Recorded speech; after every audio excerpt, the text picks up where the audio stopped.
வணக்கம். லண்டனில் பிறந்தாரா இசைப்புயல் ஏ.ஆர். ரஹ்மான்? இதை பத்தி தான் பார்க்க போறோம். லண்டன்ல பிறந்தாரா அப்படின்னு நான் ஒரு கேள்வி வைக்கிறப்பவே எதை பத்தி சொல்ல போறேன் அப்படின்னு உங்களுக்கு தெரியும்.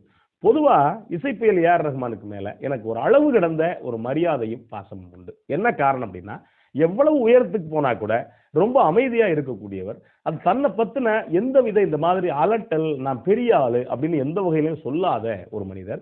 இன்னொன்னு, கைக்கு மையா உதவி செய்யக்கூடியவர். ஒருத்தருக்கு 5 ரூபாய்க்கு உதவி செஞ்சுட்டு 500 ரூபாய்க்கு விளம்பரம் பண்றவர் கிடையாது. இன்னொன்னு, வாழ்க்கைய யதார்த்தமான ஓட்டத்துல கடக்கக்கூடிய ஒரு மனிதர். அப்படிப்பட்ட ஒரு மனிதரை பத்தி ஏன் லண்டன்ல பிறந்தாரா அப்படின்னு இந்த கேள்வியை நம்ம முன்வைக்க வேண்டியிருக்கு அப்படின்னு பார்க்க போறோம். இன்னொன்னு என்ன அப்படின்னா, கூடுதலா தமிழ் மேல ரொம்ப அதிகமான நேசம் உள்ளவர் ஏ.ஆர். ரஹ்மான். கூடுதலா தமிழ் மேல ரொம்ப அதிகமான நேசம் உள்ளவர் ஏ.ஆர். ரஹ்மான்.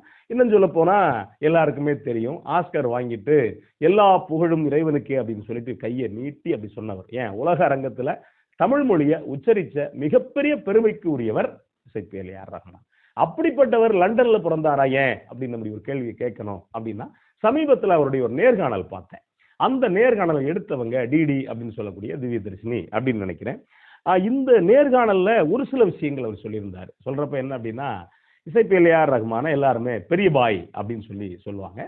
யுவன் சங்கர் ராஜாவை சின்ன பாய் அப்படின்னு சொல்லுவாங்க. இவங்க கேட்டிருந்தாங்க, உங்களை பெரிய பாய் அப்படின்னு சொல்றாங்களே அப்படிங்கிறப்ப அவங்க என்ன சொல்லியிருந்தாரு அப்படின்னா, பெரிய பாய் எதனா சின்ன பாய், எனக்கு அதுல உடன்பாடு இல்லை, நான் என்ன கசாப் கடைக்காரனா அப்படிங்கிற ஒரு வார்த்தையை விட்டுருந்தாரு. இது கூட அவர் ஜாலியா தான் சொன்னாரு. ஏன்னா பிரபலங்கள் எது சொன்னாலும் அது வந்துட்டு ஒரு சில பேருக்கு அது செய்தியா நேர்மறையாவோ எதிர்மறையாவோ அது செய்தியாகும். அவரு அந்த நேரத்துல சொன்னதுனால அவர் ஒன்றும் பெரிய அரசியல்வாதி எல்லாம் கிடையாது.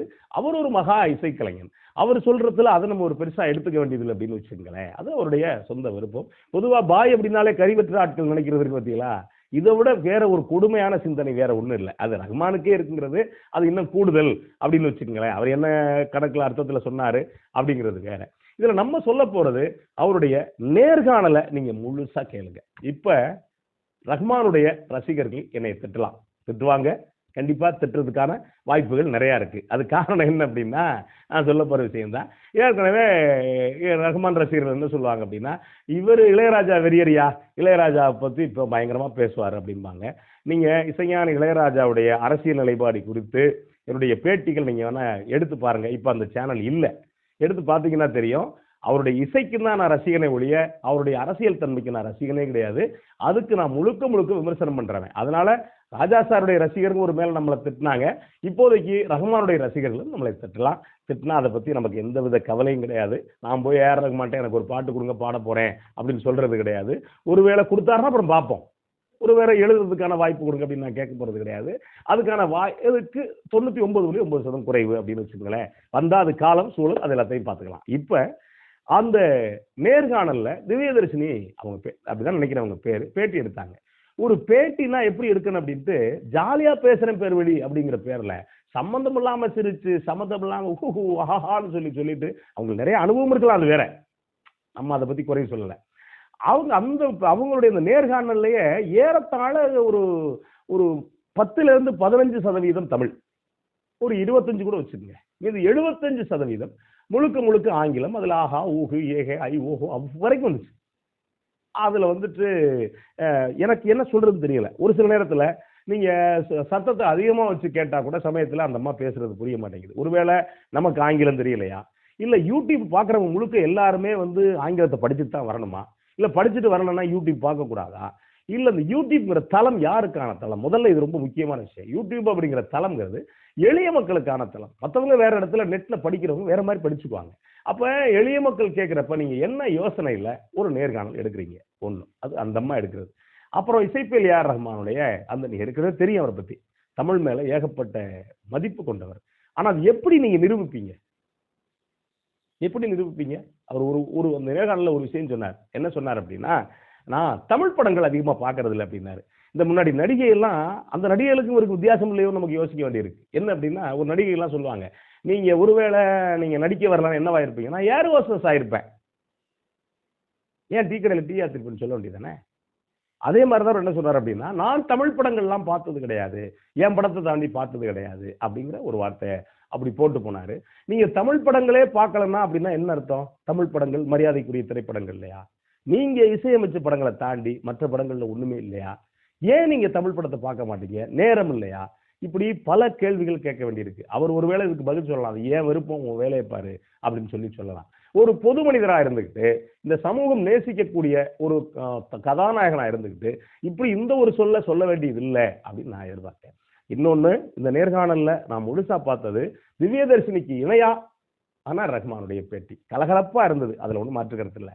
ஆனா அந்த கலகலப்புக்குள்ள என்ன இருந்தது அப்படின்னா, 15% தமிழ், மீதி 70% அல்லது 75% அல்லது 80% முழுக்க ஆங்கிலம். இந்த ஆங்கிலத்துல தான் முழுக்க அவருடைய நேர்காணல் இருந்தது. அப்ப நான் என்ன கேட்கிறேன், நீங்க ஒருவேளை லண்டன்ல பிறந்தீங்களா இப்படின்னு தான் நம்ம கேட்க வேண்டியிருக்கு. ஏன் கேட்க வேண்டியிருக்கு அப்படின்னா, நீங்க தமிழ்நாட்டுல பிறந்தீங்க, ஆர்.கே. சேகருடைய பையன், உங்களுடைய சொந்த ஊர் வேலூர் மாவட்டம்.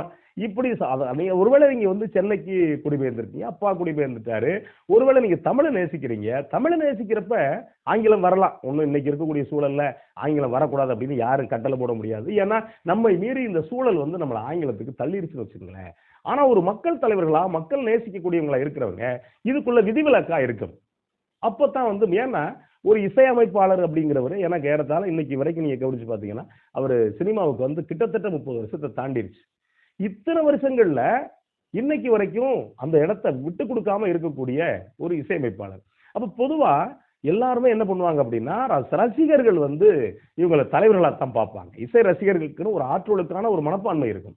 அவங்க என்ன நினைப்பாங்க அப்படின்னா, ஏஆர் ரஹ்மானுடைய பேட்டியை பார்த்துட்டு, இவரே எப்படி இருக்காரு, நம்மது மாதிரி பேசினான்னு பொதுவெளியில ஏஆர் ரஹ்மான் மாதிரி நம்ம அந்த நடவடிக்கை இருந்தா என்ன அப்படின்னு யோசிக்க மாட்டாங்களா? ஒரு இசையமைப்பாளர், நீ கஷ்டப்பட்டு கூட தமிழ்ல பேசுங்க, ஒன்றும் தப்பு இல்லை. நல்லா நீங்க கொஞ்சம் நேரம் எடுத்துக்கிட்டு கூட பேசுங்க. நீங்க நேரம் எடுத்துக்கிட்டு பேசுங்க, நாங்க ரசிப்போம்ல, அங்க தமிழை ரசிப்போம் இல்லையா? ஆங்கிலம் கலக்கக்கூடாதுன்னு நம்ம சொல்ல வரல. 5% கலக்கலாம், 10% கலக்கலாம். ஆனா 80% கலக்கிறது எந்த வகையில நியாயம்? இதுக்குள்ள ஒரு விஷயத்த பேசியிருந்தார். என்ன பேசியிருந்தார் அப்படின்னா, எனக்கு வந்துட்டு தலைவர்களை பிடிக்கும். அதை ஒரு விஷயம் ஒவ்வொரு கார்டா எடுத்து காட்டினாங்க. காட்டினதுல ஒரு விஷயம் சொன்னாங்க, ஆளப்போறான் தமிழன் அப்படிங்கறது ரொம்ப அழகா சொன்னாரு. அப்ப ஆண்டான் தமிழன் அப்படின்னு சொல்லியிருக்கலாம், இல்ல ஆள்கிறான் தமிழன் சொல்லியிருக்கலாம். அதெல்லாம் சொன்னார், அதெல்லாம் சரிதான். ஆனா அதுல சொல்லும் போது யாரை பத்தி சொல்றாரு அப்படின்னா, திருவள்ளுவரை பத்தி சொல்றாரு, கம்பரை பத்தி சொல்றாரு, அப்புறம் பாரதியை பத்தி சொல்றாரு. பாரதி கூட மணிரத்னத்தை எப்படி சேர்த்தாருன்னு எனக்கும் தெரியல. சரி பரவாயில்ல, அது அவருடைய அந்த அந்த இதுல தான் சொல்றாரு, ஓட்டத்துல தான் சொல்றாரு, ஒன்றும் தப்பு இல்லை. அதை சொல்றப்ப எப்படி சொல்றாருன்னா, லைக் அந்த மாதிரி இருக்கும், நீங்க வேணா போட்டு பாருங்க. Like Thiruvalluvar, like Bharathi, like Mani Ratnam, Ilaiyaraaja sir, இப்படி போயிட்டு இருக்காரு. ஒரு மரபார்ந்த ஒரு தமிழுக்கு சேவை செஞ்ச புலவர்களை பத்தி சொல்லும் போது கூட லைக் எதுக்கு சொல்றேன்னு கேட்கிறேன். நீங்க சும்மானாலும் நான் தமிழ்ல பேசுறேன், நான் தமிழை வளர்க்கிறேன், தமிழ் தாயை வாழ்த்துறேன் அப்படின்னு சொன்னா அப்படி தமிழ் இருந்துராது. ஒரு தமிழருக்கான அடையாளம் என்ன? வேட்டியா, சட்டையா, இல்ல போடக்கூடிய பேண்டா? அது நம்மளுக்கான மரபுக்கான விஷயம் கிடையாது. மாறிட்டோம், எல்லாருமே மாறிட்டோம். பேண்ட்டுக்கு மாறிட்டோம், அந்த பல பேர் கோட்டுக்கு மாறிட்டாங்க, ஷூவுக்கு மாறிட்டாங்க. எவ்வளவு வெயில் அடிச்சாலும் ஷூ போட்டுக்கிட்டு அந்த காலுக்குள்ள நசன்னு வேறு ஆறு ஓடுனாலே கவலைப்படாம ஷூவுக்கு மாறிட்டாங்க. ஏன்னா கலாச்சாரம் வேற மாதிரி மாறிடுச்சுன்னு வச்சுங்களேன். ஆனா மொழியாவது தமிழ்ல பேசலாம்ல. லைக் அவரு எனக்கு தெரியாது ஆங்கிலம், நம்ம ஒத்துக்கிட்டு தான் ஆகணும். தெரியுதுங்கிறதுக்காக நேர்காணல் நீங்க பேசுனீங்கன்னா, ஒண்ணு நீங்க லண்டன்ல பிறந்திருக்கணும், இல்ல லண்டன், அமெரிக்கா இந்த மாதிரி இருக்கக்கூடிய ஆங்கிலேயர்களுக்கு நீங்க பேட்டி கொடுக்கணும். அதை விட்டுட்டு இந்த மாதிரி வந்துட்டு பேசுறது அப்படிங்கிறது நமக்கு ஏற்புடையது இல்ல. ஒருவேளை ஏஆர் ரஹ்மானுக்கு தமிழ் தெரியலையா அப்படிங்கிற இதையும் கேட்க வேண்டியிருக்கு. நான் சென்னையில இருக்கப்பா, எனக்கு தமிழ் தெரியாது அப்படின்னா அதை விட கொடுமை வேற ஒண்ணும் கிடையாது. சென்னையில கூவத்தூரத்தில் இருக்கவனும் மூட்டை தூக்குறவனும் அவனால தமிழ் தான் பேசுறான். ஆனா அதை விட்டுட்டு இது முழுக்க இந்த மாதிரியான அந்த நேர்காணல் அப்படிங்கிறது ஏஆர் ரஹ்மான் மேல இருக்கக்கூடிய, அவர் இசையில எப்படி வேணா அளக்கலாம், ஆனா ஏஆர் ரஹ்மான் மேல இருக்கக்கூடிய அந்த மதிப்பை குறைக்கும். இன்னும் சொல்ல போனா தமிழர்களுக்கு அந்நியமா போவார் ஏஆர் ரஹ்மான் அப்படிங்கிறதா எதார்த்தம். அவர் எவ்வளவு வேணாலும் புகழடைஞ்சிருக்கலாம், எவ்வளவு வேணாலும் சொத்து சேர்த்திருக்கலாம், யாருக்கு வேணாலும் நல்லது செஞ்சிருக்கலாம், அதெல்லாம் வேற. ஆனா தமிழ்ல இருந்து அந்நியப்படுறதுல எனக்கு விருப்பம் இல்லை. வாய்ப்புங்கிறவங்க ஏஆர் ரஹ்மானுடைய ரசிகர்கள் திட்டுங்க. நன்றி, வணக்கம்.